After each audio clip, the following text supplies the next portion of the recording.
voilà, maintenant je vais bosser. La prière continue.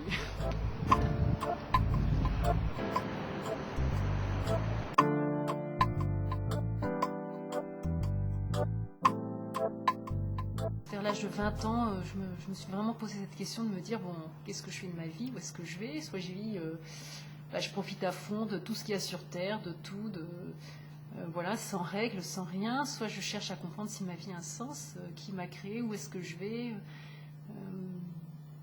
pourquoi j'ai été créée. Et c'est vrai que j'ai senti le besoin de revenir sur les valeurs chrétiennes que j'avais appris petite au catéchisme, et finalement j'avais un peu laissé tomber au moment de l'adolescence, de les comprendre en profondeur. Quand j'ai commencé un petit peu à connaître l'Opus Dei, j'ai beaucoup aimé le message. Quand on m'a dit que je pouvais être contemplative au milieu du monde, que mon travail, ma matière, ma relation avec les autres pouvait être prière, en fait, pouvait être prière dans le sens où prier, c'est parler avec Dieu, et en fait, voilà, quand je travaille, je lui parle, je pense à lui.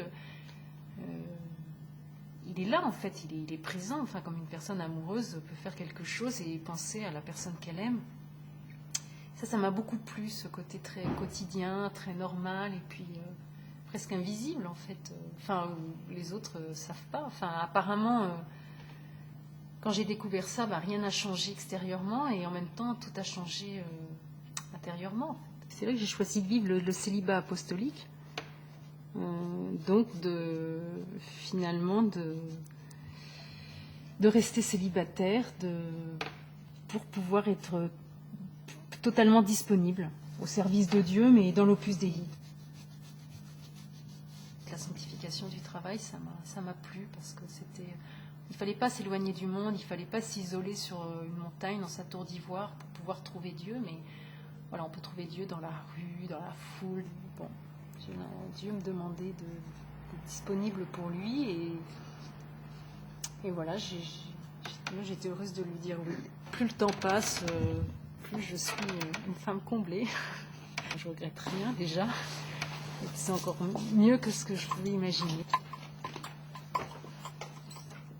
Dans les gens qui nous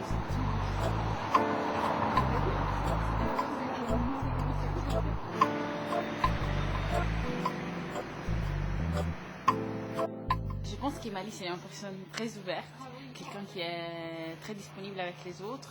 Et le fait qu'elle soit en numéraire de l'Opus Dei, c'est un plus dans notre amitié, parce qu'en fait, elle vit cette vocation de numéraire, et c'est vraiment une vocation qui dédie la vie à aider les gens à trouver le sens de leur vie.